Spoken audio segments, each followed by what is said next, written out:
Anda sedang menyaksikan Viral News bersama saya, Siska Mawaski. Langkah Mahfud MD untuk mundur dari kursi Menko Polhukam menjelang Pilpres 2024 saat ini menjadi pembicaraan. Banyak yang mengapresiasi langkah dari Mahfud MD ini karena dianggap mengurangi potensi konflik kepentingan. Dalam pernyataan pada Rabu 31 Januari di Lampung Tengah, Mahfud mengatakan dirinya akan mundur secara terhormat sebagaimana etika yang dijunjung oleh orang Jawa. Menurutnya, hal ini harus dilakukannya karena dirinya ditunjuk oleh Presiden Joko Widodo secara terhormat pula. Pengunduran diri Mahfud ini dianggap membuatnya lebih bebas untuk bernyanyi dalam mengkritik pemerintah. Deputi Kanal Media TPN Ganjar Mahfud, Karania Dharma Saputra dalam jumpa pers di Jakarta Pusat pada Rabu 31 Januari mengatakan pihaknya berharap Mahfud lebih leluasa dalam menyuarakan kritik untuk pemerintah. Pasalnya, saat menjadi Menko Polhukam, Mahfud masih menahan diri karena ia menyebut maksud suara yang lebih lantang, yakni menyuarakan soal adanya kekerasan dan intimidasi saat proses pemilu 2024. Pengunduran diri ini sekaligus untuk mengkritik paslon yang didukung oleh kekuasaan. Sementara itu, dosen ilmu politik dan international studies Universitas Paramadina Ahmad Khairul Umam menilai mundurnya Mahfud merupakan pukulan politik sekaligus bentuk mosi tidak percaya terhadap kredibilitas pemerintahan Jokowi. Menurut Umam, keputusan Mahfud ini tampaknya sudah ditunggu-tunggu oleh Jokowi. Tidak hanya itu, Umam menilai keputusan Mahfud untuk mundur mempresentasikan sikap PDIP yang saat ini kian lantang, menyatakan perang terbuka kepada Jokowi.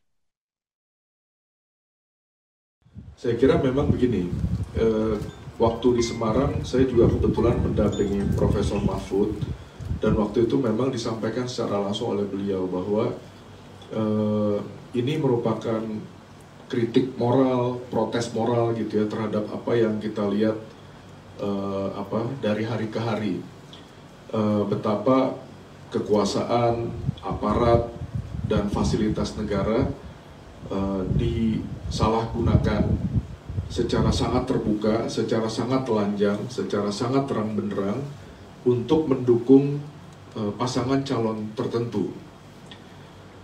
Dan itulah yang sebetulnya akhirnya mendorong Profesor Mahfud untuk kemudian sampai ke titik ini.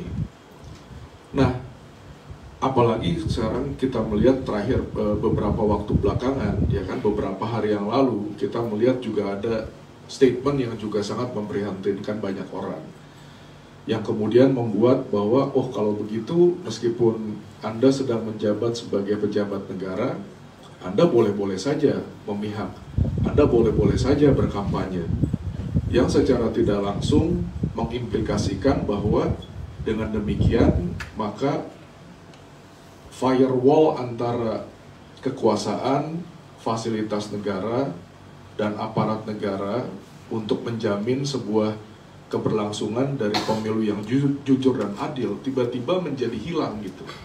Kita semua tahu bahwa persyaratan utama dari pemilu yang jujur dan adil itu adalah netralitas dari aparat, netralitas dari penggunaan fasilitas-fasilitas negara, atau bukan netralitas, tidak dibolehkannya penggunaan fasilitas negara untuk keperluan pemenangan dari satu pasangan calon tertentu. Kan itu yang merupakan fundamen utama gitu, hal yang sangat fundamental kalau kita ingin memiliki sebuah pemilu yang jujur dan adil. Download Tribun X sekarang, menghadirkan lokal menjadi Indonesia.